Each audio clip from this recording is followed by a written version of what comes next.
Good afternoon, everyone. My name is Thomas Estermann, and I'm very pleased to welcome you to our webinar on sustainability reporting. It's great to see so many of you have signed up for this, and thanks for joining us for this session. This is actually the second session in our Spotlight on Sustainability webinar series, which is a part of a broader initiative which is running throughout this year and also into the next year.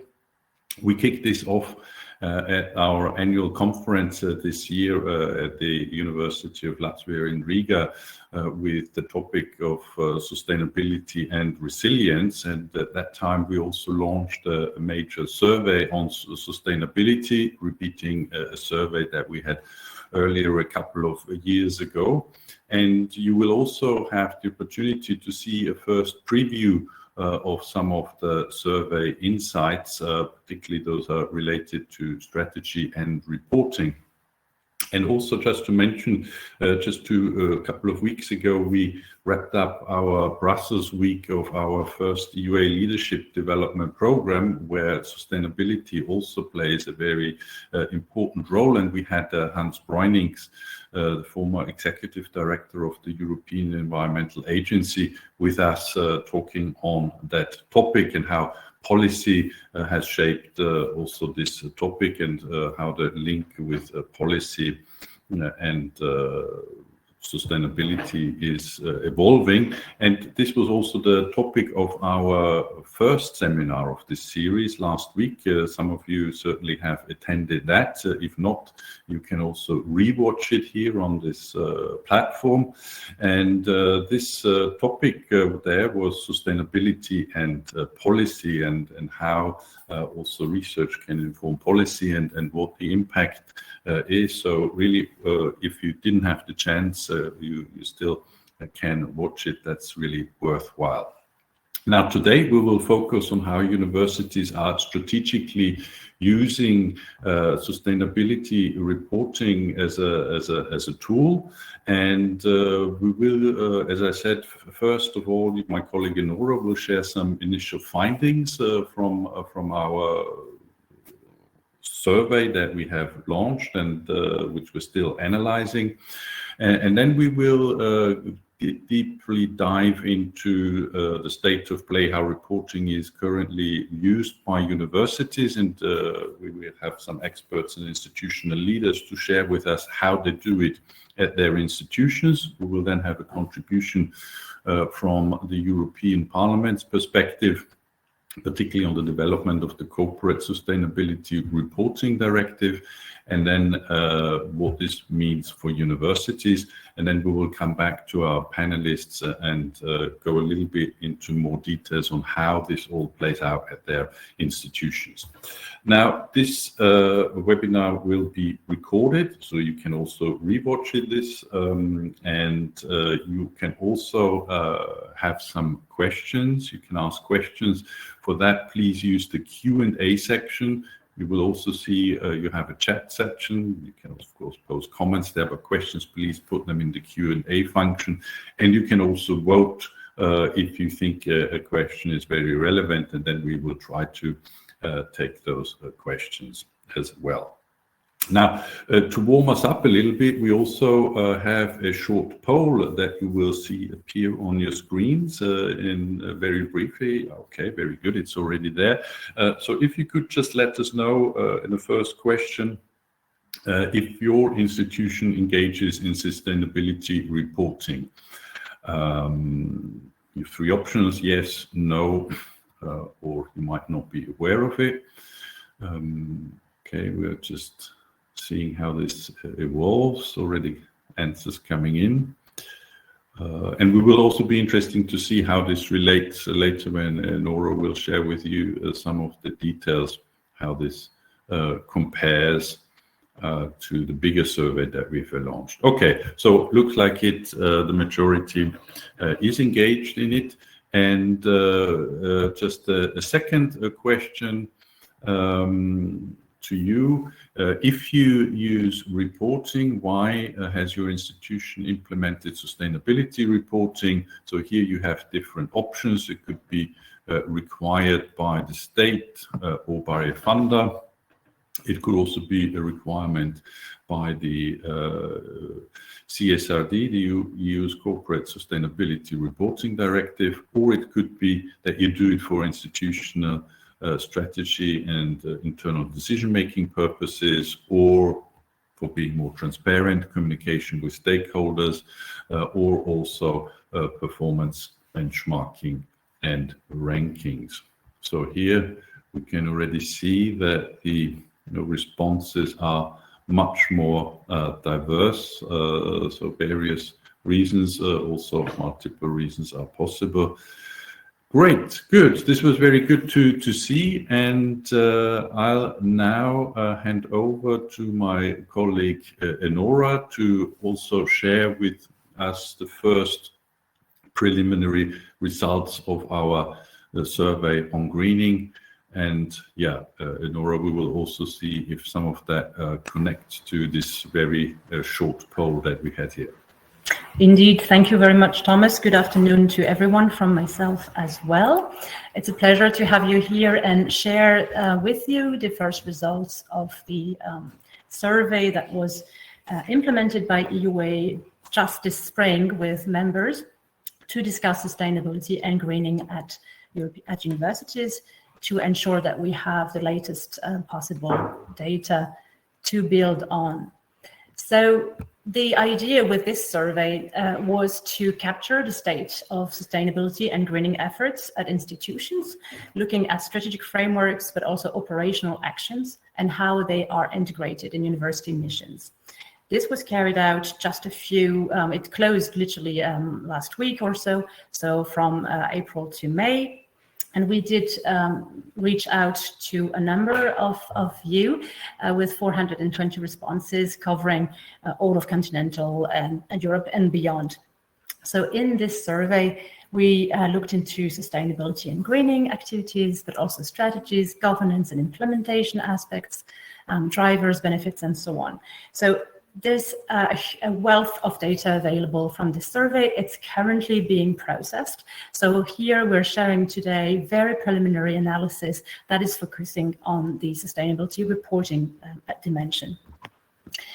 So we first, of course, asked whether institutions engage in sustainability reporting, and a majority of you have said that you do, and it's coherent with the picture we see, with 2/3 of institutions engaging into this process. So most institutions who responded do have a sustainability strategy or have a sustainability angle or chapter in their overarching institutional strategy. But it doesn't mean that that necessarily coincides with development of reporting. So we see, though, that it is becoming a rather widespread practice in Europe. Now, engaging in reporting doesn't mean that everybody does it the same, and we will be discussing indeed what kind of frameworks or standards universities might resort to for this purpose. And we see that actually universities tend to use different frameworks and different standards in combination, and we will look and dive into more of this kind of combinations that they have come up with. But here we only see, in terms of frequencies, that actually the thing that matters most maybe as the impact ranking. So universities tend to use criteria that appear in impact rankings, such as the one that is published by Times Higher Education. However, next to that choice, you have other options, and various universities have responded that they do develop their own framework, which can be based on sustainability development goals or can be based on their own criteria of their own elaboration. We have also institutions that choose to follow the European Sustainability Reporting Standards, the ESRS, or the Global Reporting Initiative. You also have other types of initiatives such as STARS, the Sustainability Tracking, Assessment and Rating System, which was developed for higher education. So there's plenty of options out there, and we see that various uses are made of that. Then the question is also, as we just asked you, why has the institution implemented this kind of reporting? And here the picture seems clearer than what we saw in the snapshot poll right before, because there's a clear conceptualization that this is needed for institutional strategy purposes. Collecting that kind of data is relevant for internal decision making. So that internal strategic dimension is very frequent and is found in most of the combinations of answers to this question. However, among the external incentives or drivers for implementing reporting, we also see the state requirement. That's not a majority, of course, only 60 or so universities referred to that, but it's really interesting because, of course, the state remains for continental Europe universities the biggest funder of the institution. So we see mainly an internal driver, but there's also some elements that come out from the environment or from the funder perspective that are relevant in this discussion. When we refer to the state being the most important funder, it's also interesting to dive a little bit into what kind of funding sources matter to develop and implement sustainability activities. So I'm just going to step out a second out of the reporting framework just to look into how our efforts as a sector are supported financially. So this graph is quite colorful and a bit overwhelming, but I would draw your attention to the pink lines here, which are the very important categories. And we see that the category that is most often seen as very important to support the sustainability efforts of the institution is European Union funding. And that's followed with the national competitive funding and the targeted national funding. So it's interesting to see that the financial support to the sustainability efforts of universities is not really integrating into its general funding model, but actually comes through ad hoc additional type of funds, which requires then again another whole set of resources. And if you look at the bottom of the chart, performance contracts or sustainability related indicators in the block grant that's received by the institution, these perform as, are perceived as of lower importance to the sustainability efforts of the institution. So we are here a little bit at the fringe of what a classical funding model can do. So we have been able to look into these results and bring in the data that we got from yet another survey, a survey that focused on the financial health of universities, which we carried out just last year.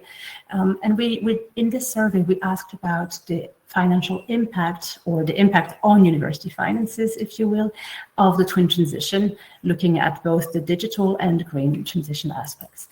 And there, a very strong point that comes through is the need for significant investment in the green transition, because that concerns both sustainability infrastructure investments, but also coordination structures.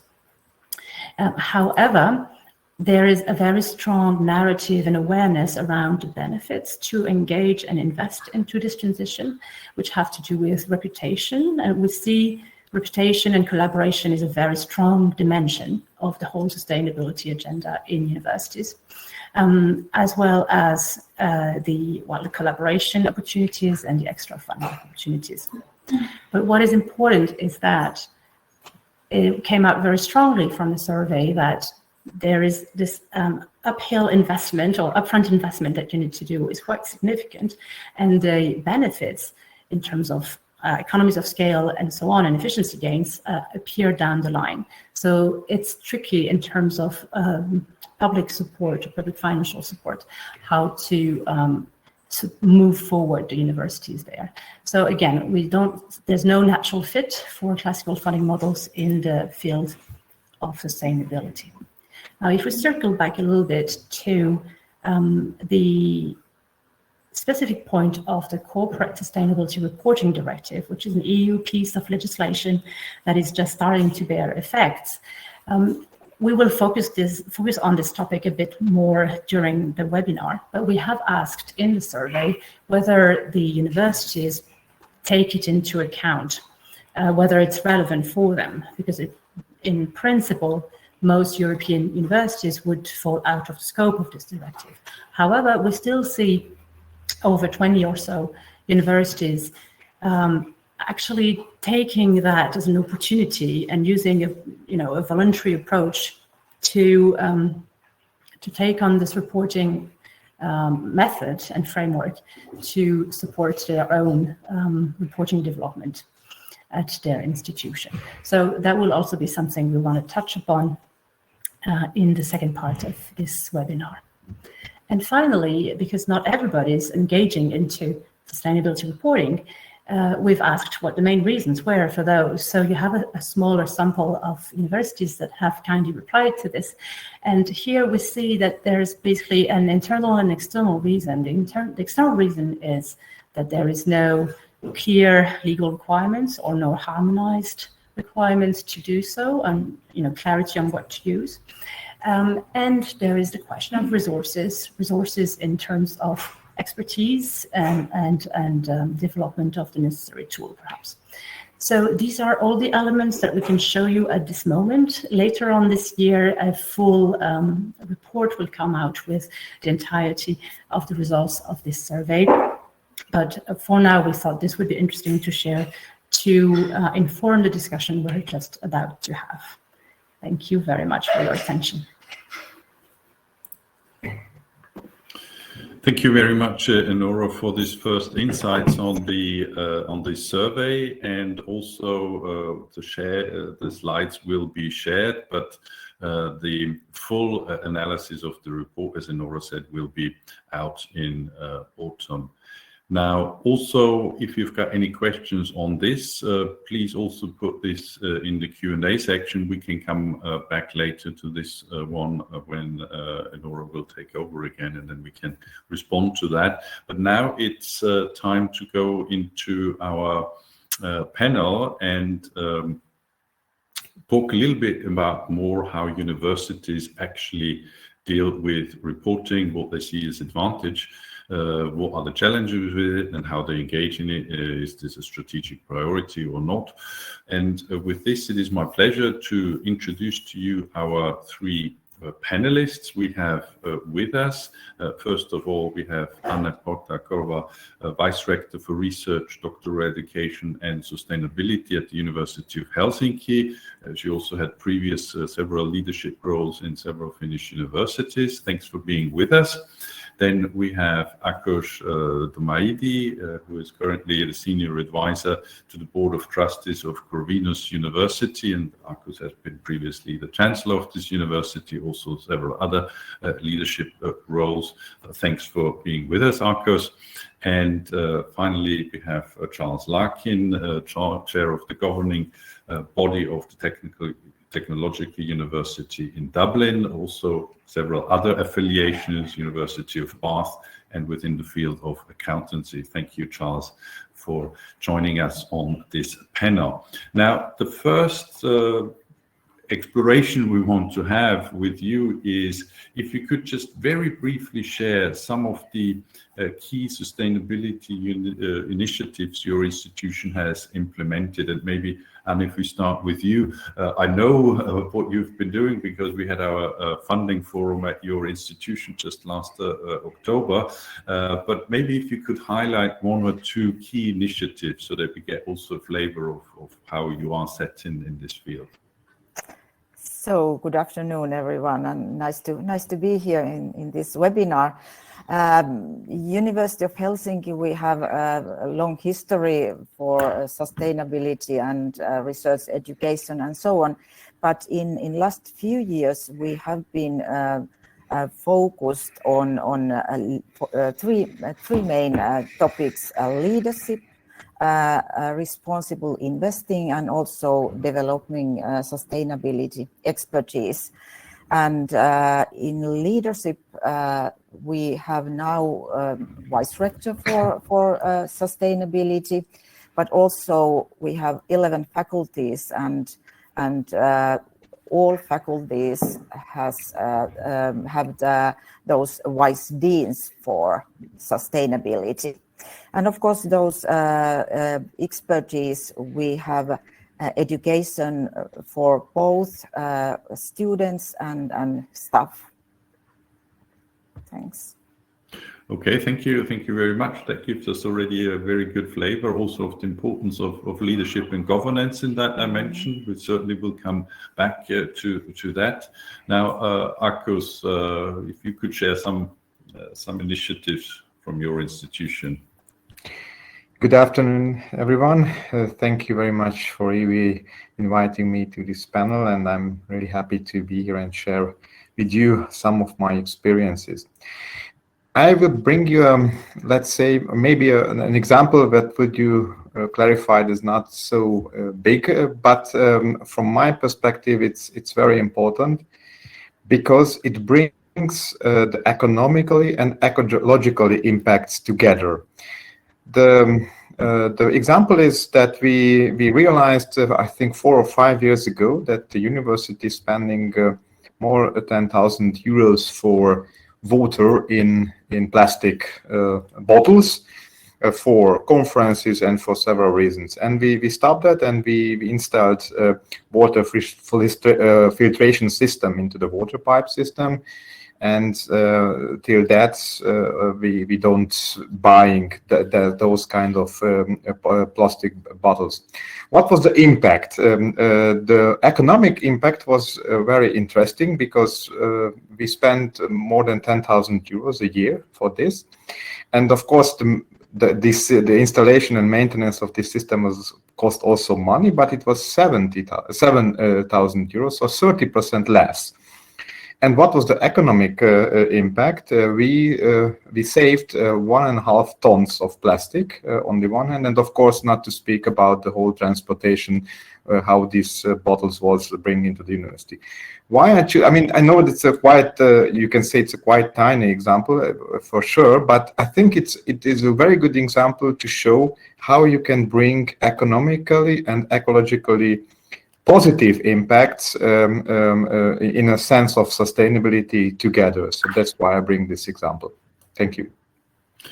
Thank you very much, Akos. And I think it's a very good example because also in our survey, we see, or the previous survey that we had, that there's a very strong link between efficiency, effectiveness, the economic aspect that you mentioned, and sustainability very often being aligned, and also for this example for looking at different aspects, also smaller aspects that can have an impact. Thank you very much.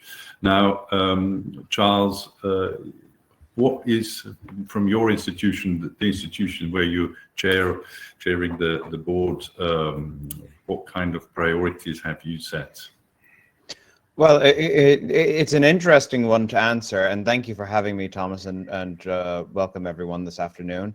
At TU Dublin is a new institution merged from 3 existing ones that began in the 1st of January 2019, and it's really part of the founding principles of the organization. So the founding strategic vision out to 2030 is based upon the SDGs of people, planet, and partnership.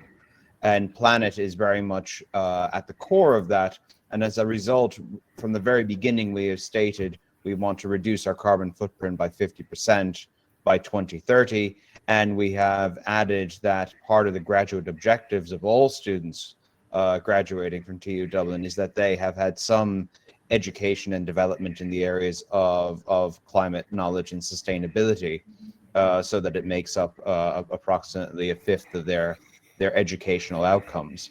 So TU Dublin has taken it very much to heart that as a new university and one which is steeped in the technological sector and the engineering sector with Ireland's top architectural program in the island, that really it wanted to be a leader in this space. And that's how it's approached this from the very beginning. And we have a natural living lab in the form of our new campus, which is a 70-acre campus in Dublin city centre, which we deliberately designed in such a way as to be sustainable, to be as close to carbon neutral as we can be, but also with minimal parking, which I know is a very scary and dangerous thing to do to any academic staff cohort, is to reduce the parking spaces down to 100 spaces for the entire campus. But that was deliberate, and that was really an indication on our part of how seriously we took sustainability as an organization.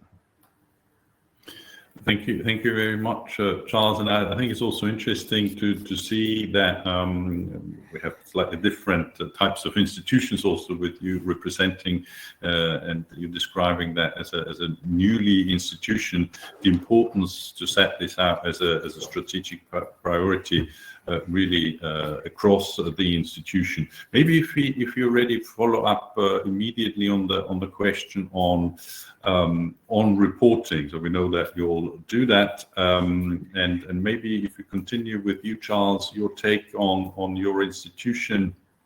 Also, as a relatively new institution, was this there at the beginning, and could you say a little bit? Is this a very important priority? Well, this is sort of an interesting confluence of policy events. So the university was created in 2019, which was around the same time as the Citizens' Assembly on Climate Change concluded its deliberations, and new legislation was brought forward in Ireland, which culminated in the Climate Action and Low Carbon Development Act of 2021, which placed an onus on public bodies to report on climate and to put together climate action plans and to align those to the National Climate Action Plan. So as a consequence, reporting began as really, as the university began, so did the reporting requirements across all of the public sector in Ireland.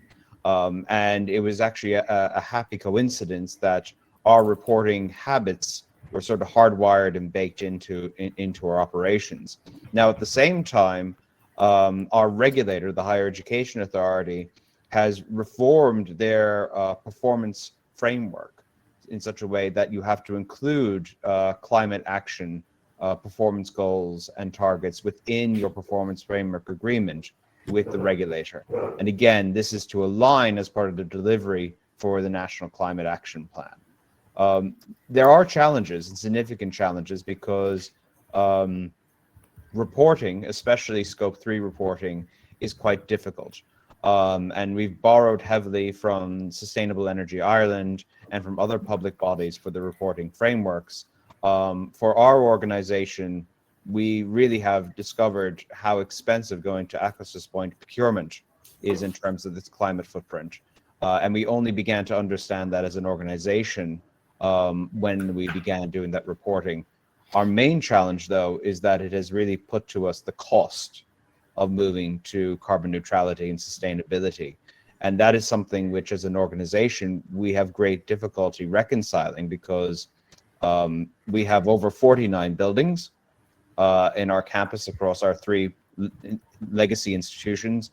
And they range from age from 1811 to, well, the newest one will be coming online in September.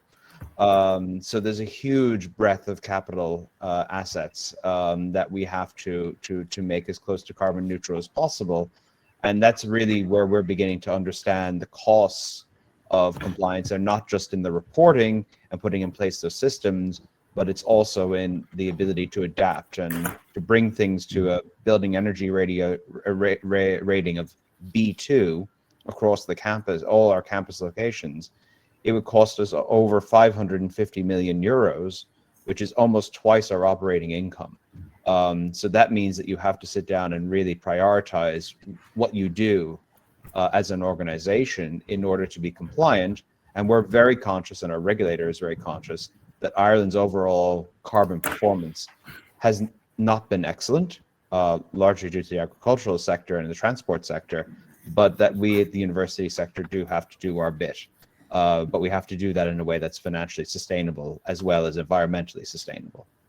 Yeah, that's a very important point of the combination that you point out, Charles, here. And I think also interesting, also coming out of the survey, the strong connection of what the national regulators do and what you as an institution do. And obviously, if that is more aligned, that's better. But also to see but reporting can also help not just towards the outside communication, but also that internally it gives you more transparency, obviously pointing out to some challenges in relation also to facilities, and we will come back to that one as well. Now, Arcus, for your institution, we know that reporting, you also put a very strong emphasis on that. When does this become a strategic priority also for your institution? Yes, I should start with a very important fact that in our case, it was not an external pressure, it was an internal one. And I'm really happy that I saw in the poll that there are quite a lot of institutions who are doing that, not because there are state regulations, but because this is part of their internal strategy. And I think that's the better way to build up sustainability programs. The Corvinus University of Budapest is actually in a renewal procedure since 2019, and there was one key principle which was introduced in the beginning of our renewal procedure, which says that we should measure all our activities, the impact of all our activities. So we should know if we are doing actions. Are we really better than before? And if yes, what is the indicator which shows us? And I mean, of course, you have a lot of indicators in higher education, like number of applications, rankings, the whole scientometric. But we didn't have at those time a clear indicator. How can we prove that we are better in terms of sustainability? And that time we don't started with the reporting. We are just we are now in the phase that we are also reporting some indicators, but we find an interesting ranking system which is actually special for universities in a term of sustainability. The UI Green metric. Maybe you heard about that. I'm hope that I can speak about it in a next panel session. But so at least we started to collect data using the methodology of this metric, which are relevant for so to check our impact on sustainability. So to sum up, it was clear to have it in our strategy. Yes, the Corvinus University as a leading institution in social sciences and management and economics, it should be have a focus on sustainability, but it's not enough to put it in our strategy. We should set up a system which proves that we are doing on this. And this is not only on, of course, it's very important in a sense of education and research, but also in operation. So it's actually all three the part should be covered within that, and that was actually the let's say the fundament as we started to collect data and to report in a sense of to be part of this ranking system. And I'm really proud that as we started, we was unfortunately in the last 10% of the ranked institutions, so we was not so proud about that. But after 4 years, it was helpful to have these metrics, because then we know where we are weak and where should we be better. Now we are in the best 33%. So we are of course not the best in the world, but there is a quite clear improvement, and that was for me quite important. So this is my experience. That's also a great example of how it gives you an indication where you need to go with your institution also internally. So not just the transparency aspect, the communication aspect towards outside, but as a compass internally in the institution, and also how you can move along and improve. So that's an excellent example. Anne, I mean, you said you had a long history at your institution with sustainability. So, and we know also with reporting, reporting. You do this in a variety of different aspects. How has this evolved a little bit, and what have you seen there in the development? First, also in Finland and our university, we have been conducting voluntary sustainability reporting, and it was since 2021. This is based on our strategy, so it's part of our sustainability and responsibility strategy, and we really want to be forerunner in sustainability and responsibility to 2030. And actually, tomorrow we will publish our second sustainability and responsibility report. So you will see it on our website tomorrow. It is created for monitoring ourselves, where we are, what we aim to be, and actually the report is a huge report. On my side, I think so. 55 pages. We are telling what we are doing in research, education, also our daily activities and operations, and also governance and societal interactions. We also use those rankings, and we have had a lot of discussion why to use rankings. Should we follow those rankings? But as Ako said, it's good indicator to see where we are and how to measure, because it's a little bit difficult to measure your goals. So we usually say that yes, we are going to be there, or we plan to do something, but how to measure really that we are achieved our goals, and what is the impact for that goal. So we have used both Times Higher Education impact ranking and also QS sustainability rankings, and we are rather good in those ranking or high position, but not because of ranking, but monitor our own activities and try to find some measurements and how to measure our own activities, and where we are good and where we should be better. It's excellent also to see how you have evolved in that, and also how you use this again. I think there's a certain similarities, and we can see what's inside and outside developments and how they can come together. And I guess you will also see probably some interest in your report from attendees from this workshop, how also to see an example live of how you do that.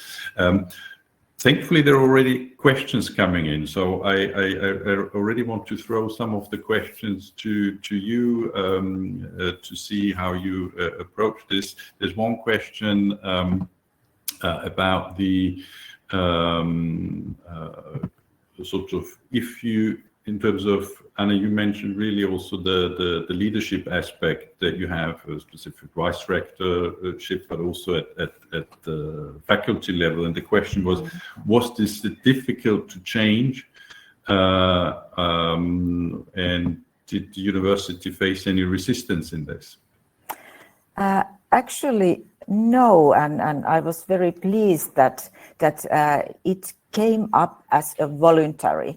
So we asked if faculties would give some names, or would they nominate Vice Dean for sustainability and responsibility, and every faculty willing to join us. So I think it's interesting and positive thing, and it's a way to show that also leadership they really commit to the sustainability and responsibility actions. But it's also, of course, important that we have a lot of bottom-up activities.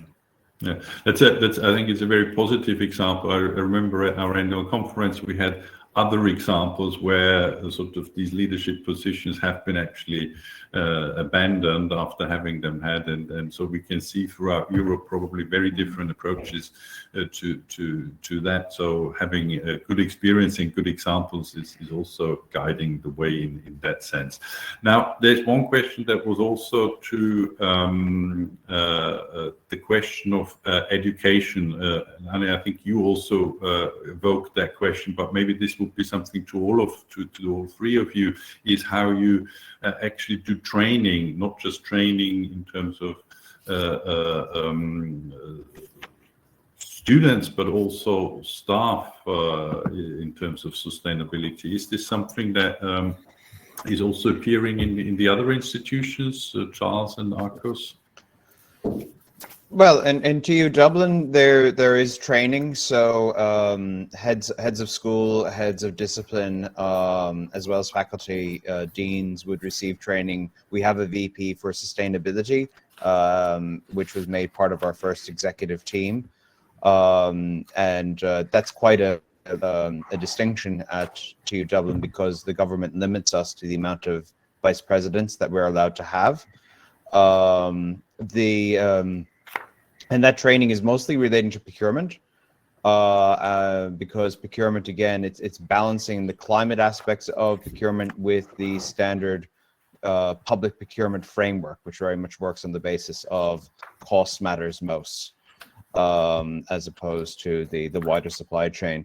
But where we really have seen the most effort put in is on the student side, and that the new university education model has incorporated sustainability and climate into all aspects of people's formation within the university, and it's part of the graduate attributes. So that's where the most effort has gone in, and again, that has resulted in heads of school and heads of discipline working with the vice president for sustainability on how to make that real and meaningful, given the wide variety of courses and the fact that we also deliver a large number. In fact, we're the largest supplier of apprenticeship courses in Ireland.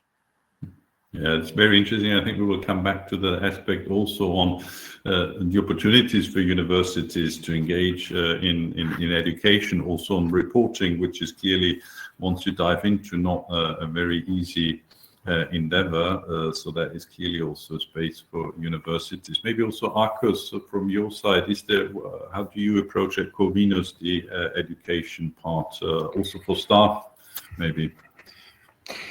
Yes, we are in a very lucky position in those sense that the engagement of our staff concerning sustainability activities is very high. So we are really lucky in this sense. And I would divide between voluntary and compulsory courses. There are, of course, or actions. There are, of course, compulsory courses, but what Charles already mentioned in a term, for example, just want to have one example in the procurement department and so on. So this is not mandatory. It's compulsory for these special stuff. But we have a lot of courses and actions for staff where the participation is absolutely voluntary, and there is a very good engagement. What the students or the let's say the main mission of our university, we are now preparing to introduce a mandatory course for all our disciplines, which covers sustainability topics. It should be a mandatory course. I mean, how I mentioned, we have courses or programs in social sciences and economics and management, and it should be start in the next academic year for those students who start in September this year, to have at least one of this mandatory course, which is especially designed for the future leadership in a sense of responsibility, and they should take it. Yeah. Thank you very much, Arcos, also for sharing this. And we need to wrap up this first round. Many questions. So thanks for everyone who's putting them into the Q&A section. There are some more questions on more technical details on how you do reporting, what you use. We will come back in the second panel on that. I'll promise that. And there are also some questions, some of them have been already answered in the Q&A section about the applicability of the CSRD reporting, and some questions that we might actually be able to answer in the next session, for which I hand over again to Enora to take us into the next part of this webinar. Thank you, Thomas. I'm pleased to bring on stage Gabrielle Gilbert-Dalluin, who's really helping us by joining us from the European Parliament today to precisely bring us a bit of external view on sustainability reporting, being an area where the higher education sector is just one small sector in a bigger a field. So Gabrielle is the advisor to the member of European Parliament, Radan Kanef, who is working with the Environment Committee. And before that, Gabrielle was between 2018 and 2023, the political advisor to the MEP Pascal Durand, who was responsible for shaping this new piece of legislation, which is the Corporate Sustainability Reporting Directive. So with his long experience in environment and energy, he's able to tell us more about what is the CSRD, whether we have to fear it or embrace it. So thank you, Gabrielle, for joining us. Can you just tell us a little bit more, what is this about, and what is this big battle in Brussels today about? Thank you, Enora. Thank you to EUA for having me today. So I'll share some insight, knowing that you didn't mention, because you didn't know, that I've joined as a technical expert the new rapporteur on the omnibus of CSRD and the due diligence, the Swedish MEP Jörgen Warborn. So I'm going to share some important messages, but I will try not to break any anonymity here in the information. Nevertheless, I think we can have a good discussion. So first, the CSRD and the ESRSs, the Sustainability Reporting Standards, as we know, are attracting a lot of attention today. Of course, that was expected, given that the rules have very far-reaching consequences, and that the first companies are publishing their reports. So we're talking about the companies which were already under the scope of the ancestor of the CSRD, the NFRD. So the companies which are listed on capital markets with more than 500 employees. And we have seen today more than 700 management reports which are compliant with the new CSRD rules being published. First of all, I'd like to build on what has been said before by the distinguished speakers. And I'm very glad to hear about all the experience on how to implement that in their campus, in their universities. But as far as CSRD is concerned, CSRD is only a reporting exercise. Therefore, as entities, and of course not mentioned is the research or educational programs, the relevance of the CSRD for university could still be a good first step to enter the sustainability reporting world, and to better approach the language of corporate reporting. Although some companies, some entities which have strong partnerships with big companies may still be directly impacted. For instance, when it comes to the data collection process. And I've digged a bit in the ESRSs, and for instance, one element which is around the diversity policies, diversity of students, in case there is a clear endowment or installment from companies, foundation, or direct corporates, then universities might be directly impacted by the questionnaires. But first, I wanted to take a step back and remind, why did the EU agree on these rules? And before looking at the challenges of implementation, the CSRD, was done to improve the sustainability reporting. It is the cherry on the cake of the European Green Deal, and an important piece for the sustainable finance agenda. The EU regulators still want and need more investors to channel more financing to companies that will help address the sustainability crisis and not to exacerbate it. And that can only happen with better information about what companies do, how companies impact people and the environment, and not only their balance sheet. Better sustainability reporting can be a factor to reduce the risk of financial instability. And this is the aggregation of those multiple investments which are made without due regard to risk arising from issues like climate change or biodiversity collapse, that can have systematic consequences. So that's really paramount that companies are transparent about their sustainability-related financial risk, but also the impact they have on the external ecosystem. And in the medium and the long term, those rules, they will benefit companies themselves.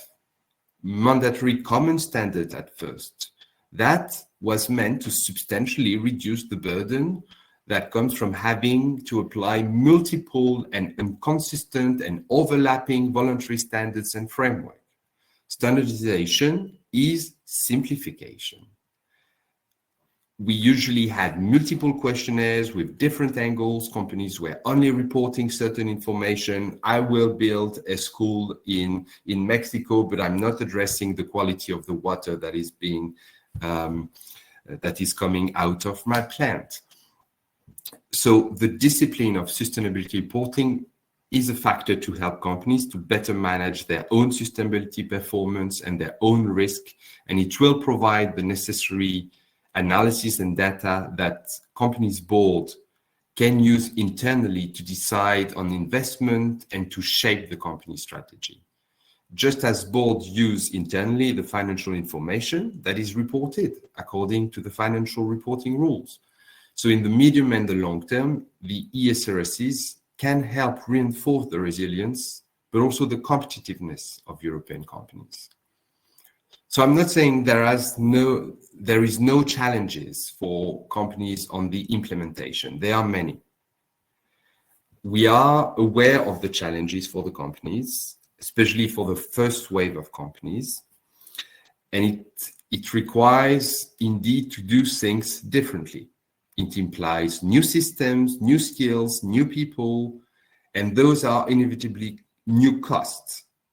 And there are some uncertainty as everyone becomes familiar with the new rules.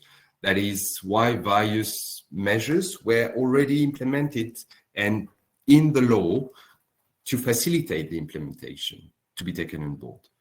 So we've asked the public-private body EFRAG to prioritize strong guidelines. The Commission itself has developed some very detailed Q&A. Online platform with a lot of resources has been set up. There has been direct funding from the Commission to develop flagship technical projects to help member states implement the law at national level. And there has been more and more alignment with the global standards, in particular the ISSB and the GRI, through some guidances to show that a company reporting according to the European standards can also comply with the international standards at minimal additional effort.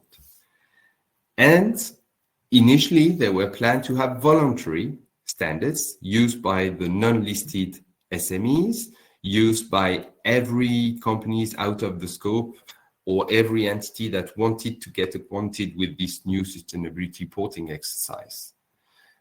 The voluntary standards were developed, and now they are being considered to be used in a different way in the CSRD 2.0. I'll come to that very quickly in a minute.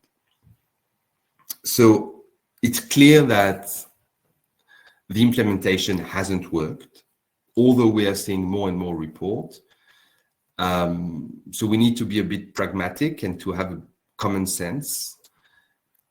the risk of over-implementation is serious, and what we can see is in many instances, CSRD has been over-implemented, including by companies themselves.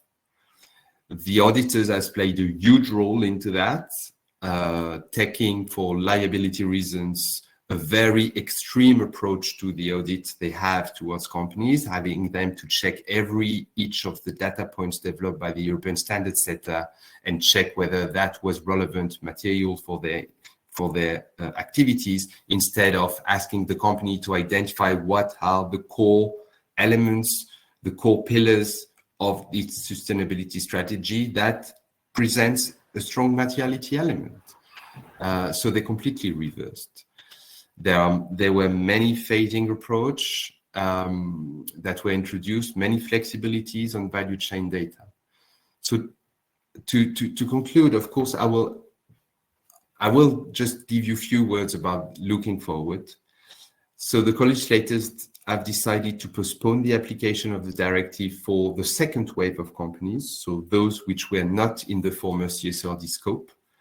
And a second omnibus package is currently being discussed by the Parliament and the Council, and the debate should be over in the Parliament at least by October. So before I close, I just wanted to say that I had conversation with many companies, all complained about the implementation and the role of auditors, some with a very large amount of data points, but none of them have asked for the full removal of the directive. I know some voices in some employers association will want to deregulate and bring us back to 15 years backward. And I don't think that would be beneficial for the EU competitiveness, nor would it put ourselves in a good position with our international competitors and partners. So thanks for having me again. And I look forward to this good discussion to continue, including with the universities. Thank you very much, Adriel. I think we hear clearly the call for a reasonable use of something that was intended as actually a support mechanism for informed decision making, and particularly for financial decisions. I think what we'd like to understand as a sector which is mostly outside of the current scope of the directive is what's the direction of travel. So we see at the moment, yes, it's a bit stormy, but then over the long run, we are looking at a more and more integrated approach to sustainability reporting. So what would be your advice to our university leaders and managers who today look at this from the outside, but with very interested and curious eyes? I would advise to look clearly about the voluntary sustainability standards, which are a very good first step to get into this reporting world. Because those are built into different modules. Some go more into depth than others. Those are very good steps, and they might even be considered as the maximum that can be required from a university if it is in the value chain of a large company in the scope. I would say that today, I am not seeing the backbone of the CSRD being removed. We're playing with different parameters, the scope, some elements on the value chain, which is timing. Of course, you remove a lot of companies from the mandatory element of the law, but I don't see that the dynamic that has been put forward by the CSRD is being questioned to a point that we would come back to the previous framework. And this is my note for optimism. It will take time, but fortunately, I hope the vision that has been developed by the Green Deal and which is being made transparent by the CSRD to the financial world, to the external stakeholders, won't be killed. Thank you so much, Ariel, for making the time to address us. And thank you also for putting together a book on the CSRD for those of us who want to dig deeper into this. 2 books now, okay, amazing. So we will let you go because I know it's a complicated Strasbourg week, but we will then take all of these elements that you have just shared with us to discuss with our panelists who I would like to call back on stage. So thank you again, Ariel, for your presence with us. And our office is always open, so you can always write to us if you have questions. Note taken. And indeed, should there be questions in the audience, we can also forward those to Abigail later. So I'm back with Charles, Anna, and Akush to basically reflect a little bit on this approach. And perhaps I'd like to start with maybe Charles to ask you how you see these developments around the directive and sustainability reporting in a wider economy. How can it impact our day-to-day operations as universities? Okay, thank you, Anor. As Thomas sort of indicated at the top, I wear two hats, and one is as president of the Accounting Technicians of Ireland, which is a accounting professional body. So this CSRD has been very much part of the business community's, I think I could describe it as mild panic, because the amount of reporting requirements has really surprised them, and the implementation has been ropey, to put it frankly. But it is ultimately aiming in the direction, and many people agree with why it exists. But it comes back to what our regulator in Ireland, IASA, highlighted, which is that this is going to require 1,200 additional data points for firms that have to report. That adds roughly 90 pages to the non-glossy annual report. Most of that data is non-financial data, but the objective of the exercise is not to employ more professionals, though it will do that. It's actually to change the strategic direction of organizations by giving them the data to begin to make decisions about the externalities which they have previously ignored, either willfully or because of just ignorance. And that is sort of where, from the university's point of view, it's really important to think about this, because it gives you an opportunity in that classic Peter Drucker way. What's get measured gets managed. And if you're not measuring it, you're not managing it. And that's really why IASA in Ireland has been so keen on pushing this forward. But it is also the reason why organizations like mine at Accounting Technicians Ireland have created new programs and new skills and new professions to actually support this, because we know that it's that nexus of financial data with environmental data and non-financial data that will actually drive strategy. And for organizations like universities as well as firms, it's going to also be what drives automation.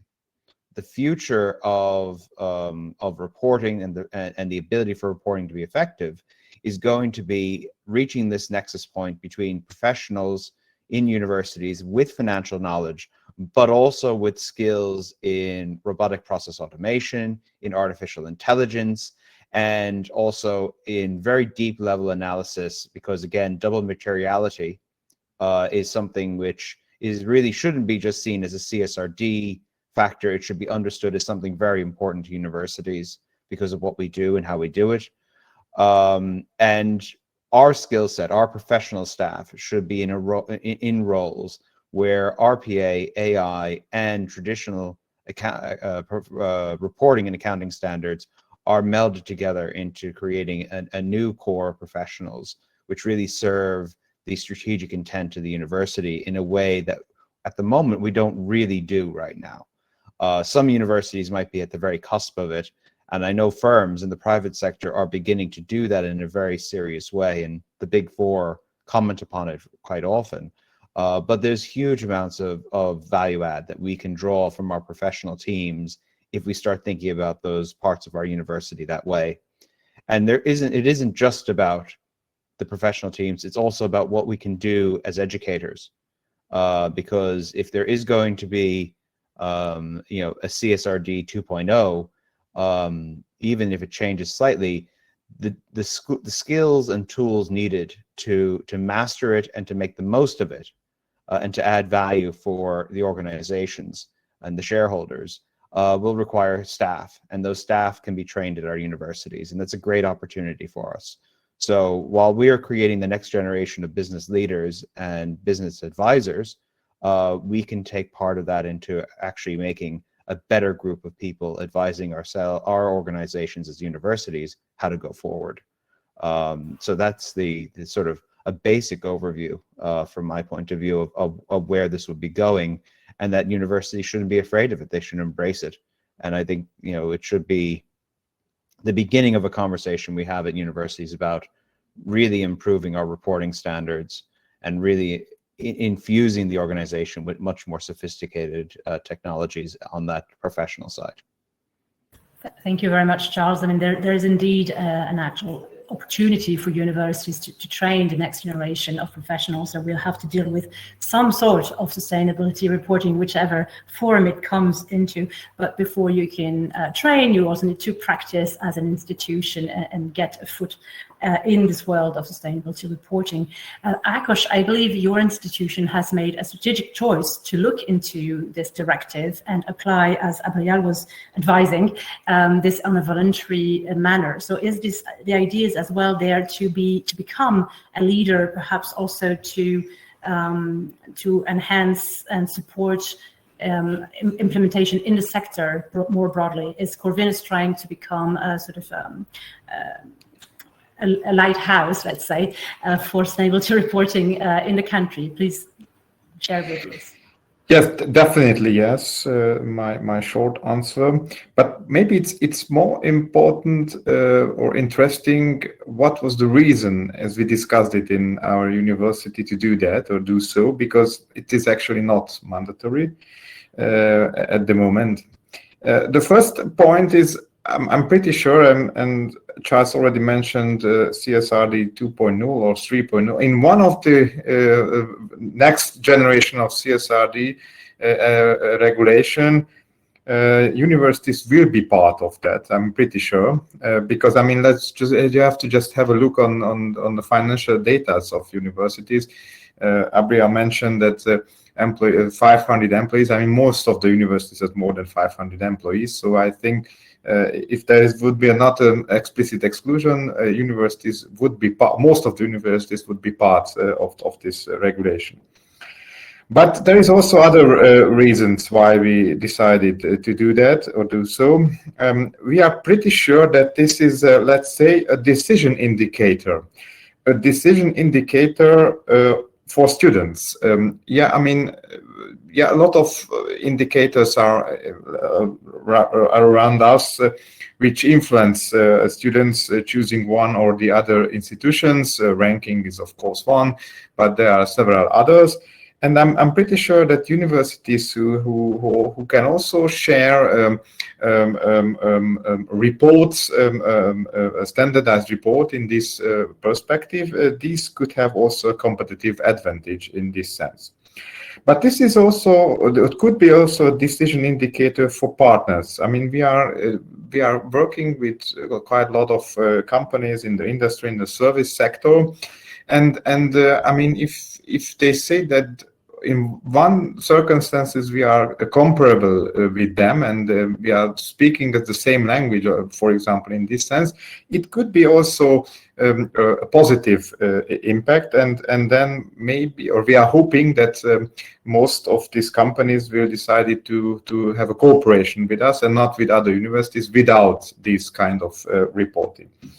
And lastly, it is quite clear a decision indicator for providers, for service providers. I mean, we are also receiving services. For example, bank. I mean, some of the universities need credits or have to wants to have be financed some of the projects. And in this case, I'm pretty sure that universities with this standardized reporting can get much more interest rate, much better interest rates in a case, for example, a credit for financial financing the project than others without.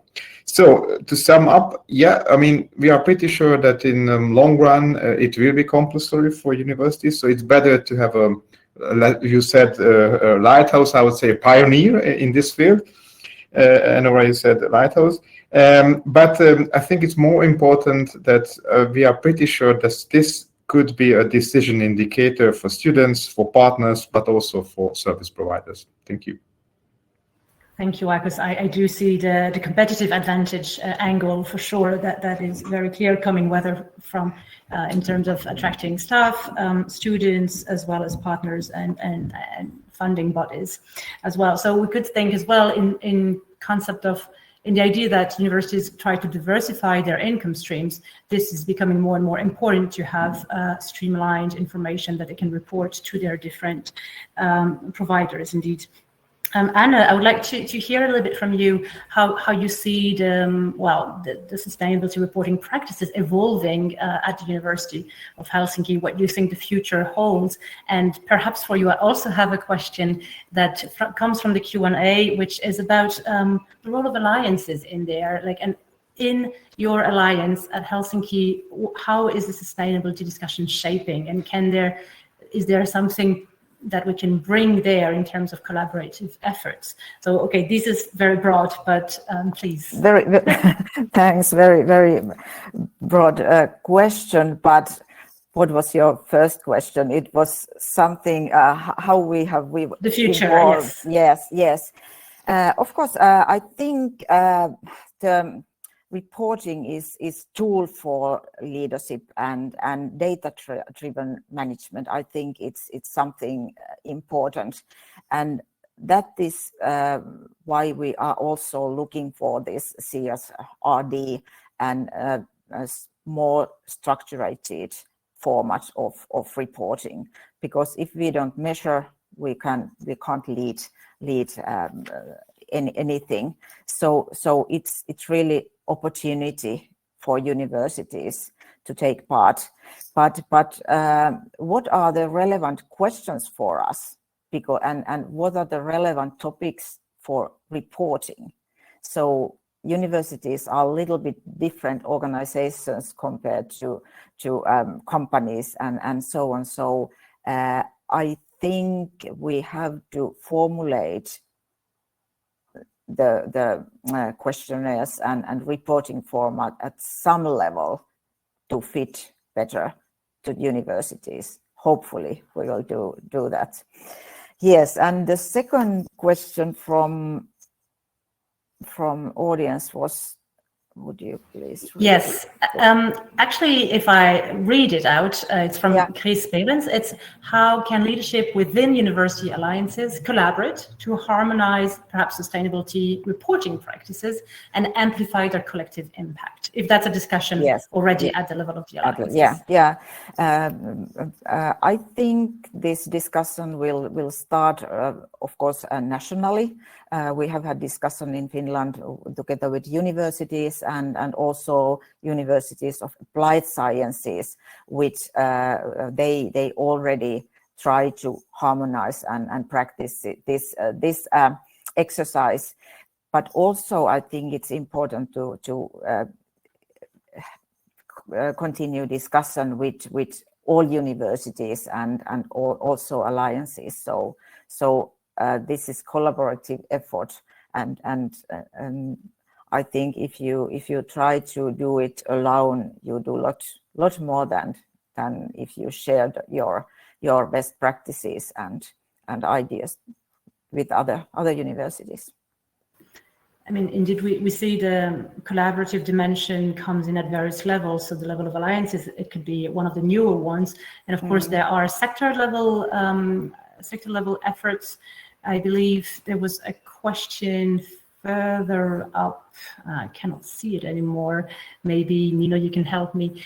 From Ben Jungblut about the role of national university associations as well. For instance, maybe Charles, you could reflect whether that's a topic that both in Ireland and in the UK that the University Association has embraced, the sustainability reporting bit.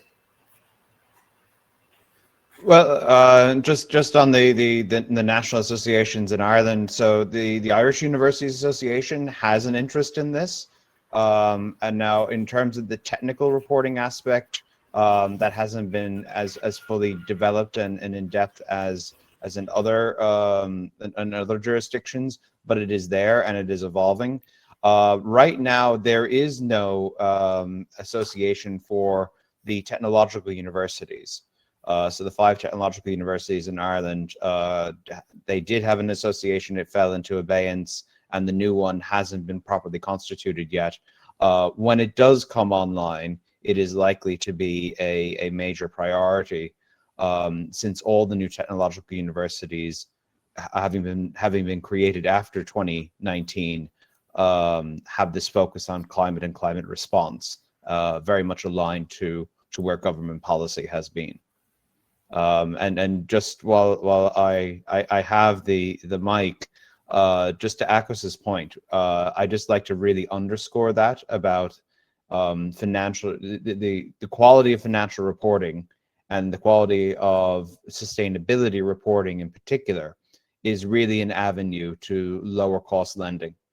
If you want to access European green finance, and you want to access public-private partnerships or other forms of subsidized borrowing that exists, not just EIB lending, but even national lending and other commercial sources, you need to have this level of CSRD reporting in place, because if you want to access that green finance, you're going to need to prove your green credentials and have it with a verifiable audit trail.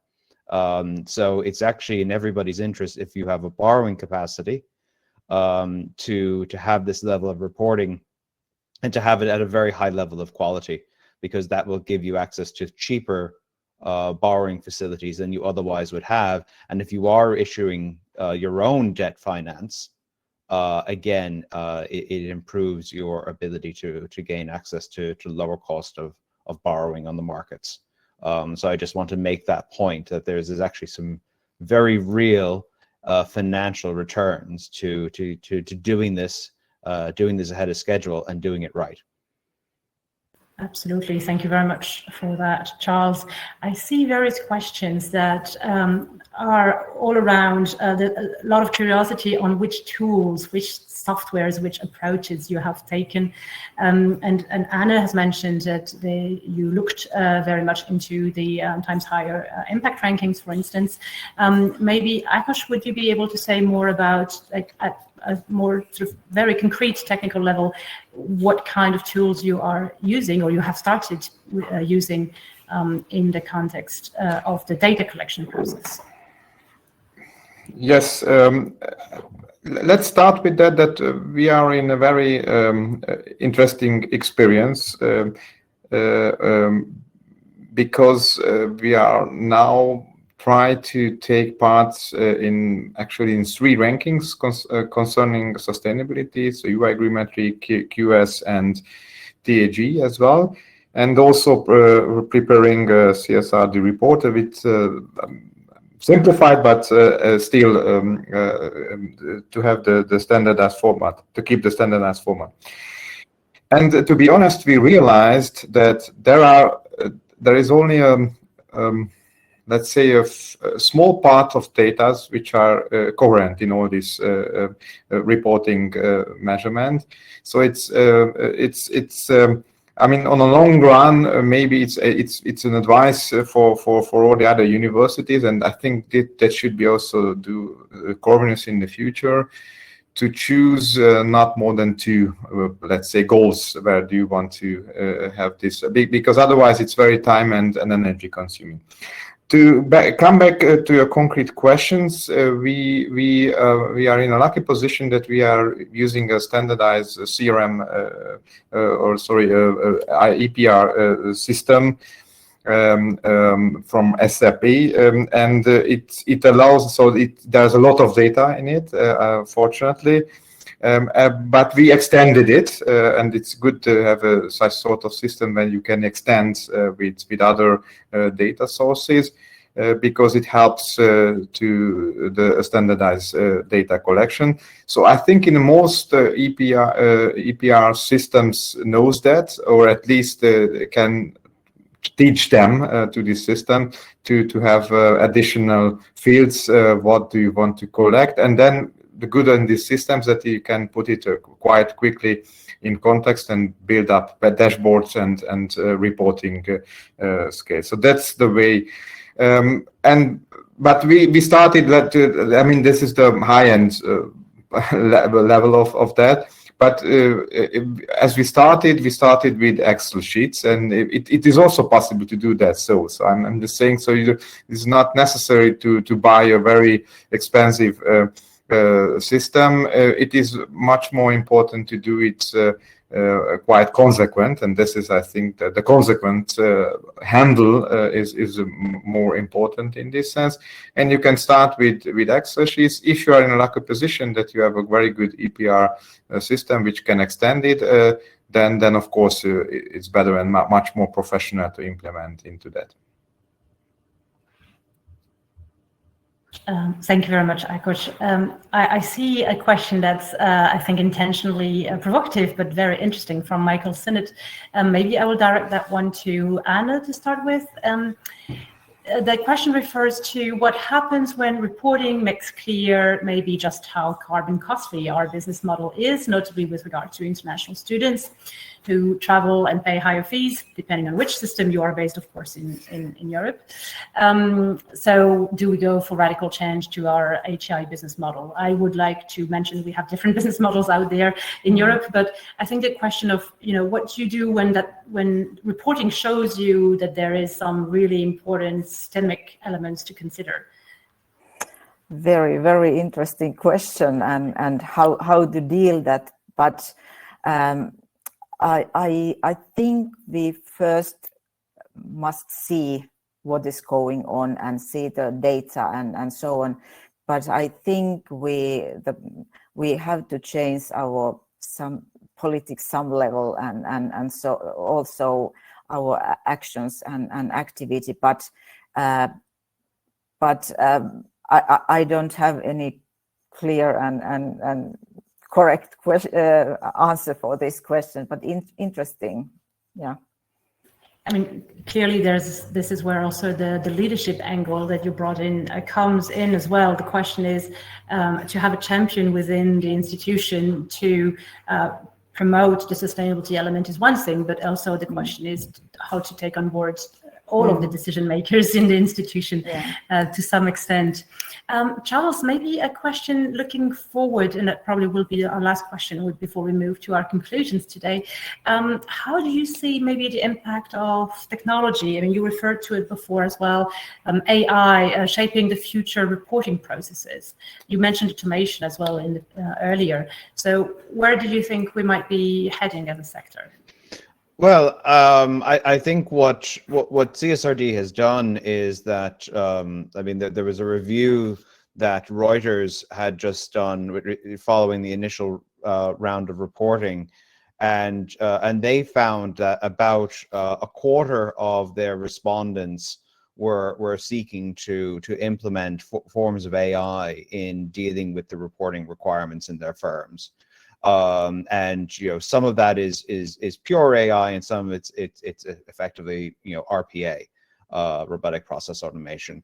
That is, because of the weight, it's going to be more and more of a reality. And I've already seen, as part of auditing, that the major Big Four firms are showcasing at the International Federation of Accountants their AI-driven auditing systems, eliminating sampling from auditing and just looking at the entire ledger. So this is the future, and already having seen some of these showcase, they're very impressive. They mightn't be perfect, but they're pretty good. I think universities will have to begin to engage with their auditors and with their accounting teams to realize, well, how do we do this? Because as business begins to embrace it, which I see is happening over the next 5 years, universities can't afford to be that far behind. And universities, at least in Ireland, have had major reporting incidents whereby we wound up in front of our Public Accounts Committee of the Parliament, which doesn't make us look good and makes it difficult to obtain further funding. So it's all in all our interests to have really, put the effort in. We do have the talent. I mean, it is one of the things that universities have in situ. Our computer science departments, our business schools, they have the people that teach this and teach it very well. We should turn to them and ask, how do we improve our own processes to be at the cutting edge that we're actually teaching all our students to be at, because that is going to be ultimately in our best interests. And in the environment in which we inhabit now, we cannot afford to have lackluster reporting and financial accountability. It's in our interest politically as well as financially that we have the best possible reporting standards across our system. And again, back to Anna's point, it helps us manage our organizations. If we're to strategically go where we need to go, we need to have the data to make those decisions and have evidence-informed decision making. Thank you, Charles, for this last bits of wisdom. I think the call is heard very clearly. I think we will move to conclusions with Thomas now. I'd like to mention to our participants that we will circulate after the webinar in the next days a fact sheet that summarizes a little bit what the Corporate Sustainability Reporting Directive is about and what kind of opportunities there are in there for universities. I'll hand over now to Thomas. Thank you. Thank you very much, Nora, and thanks to all the speakers and questions that we had, and answering that as much as possible. I thought this was really a very rich 1.5 hours, and also showed that reporting is not just a technical tool, but a very strategic tool. Sustainability reporting. And I quote one of the messages: universities should embrace reporting. They should not be afraid of it. I mean, we've heard also some challenges that come along with it, the diversity of different reporting tools out there, technical issues, etc. But essentially, the very strong strategic element of reporting, I think, is what sticks with today. We've heard that there are many reasons. It's very important for decision making, for students, for partners, for service providers, but also for giving an internal compass. Where to go, awareness raising, internal awareness raising, communication towards the outside is a very important point. And last but not least, also opportunities for universities in the educational part, training people that can actually deal with the complexity of reporting, and also making the shift from a culture that's more dealing with compliance towards the more strategic aspect of reporting, also something that resonated quite strongly in the debate today. I want to close with the element that also came out that as a leadership tool for data-driven decision-making was also resonating quite strongly. And that was clearly also an important aspect I mentioned in the beginning, is something that we are incorporating in our leadership development activities around that, and we will reflect on this also more, how we can include the reporting directive. One element that also resonated very strongly is the aspect of collective leadership that was coming up in the questions, and we can see some examples at national level, how some national associations have together worked on implementing this. So it's clearly that this is not an activity where, as universities, you should be doing this on your own. Of course, you have your institutional perspective, but collective leadership at national level, but also at European level, is a very important part. And that maybe also is one of the questions that came up: where can you exchange on that? At EUA, as we mentioned, we have our year of sustainability where we have a very strong focus on this, and that's also where there will be opportunities to engage like this. Of course, the time is limited here, but we've taken very much account of your questions. We will reflect on that, and there are further opportunities for engagement.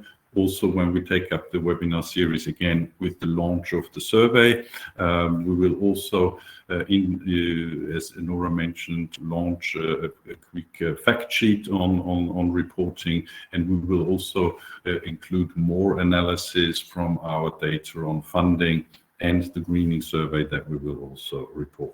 So thank you very much to all the speakers, also the whole team behind that, from our colleagues in communication, Julia, and also our colleague Nina, who has also prepared the analysis for this, and all the speakers and all the participants for really also engaging in this topic. Yeah, have a great day, and see you soon at one or the other sustainability activity or event at EUA or somewhere else. Have a good day.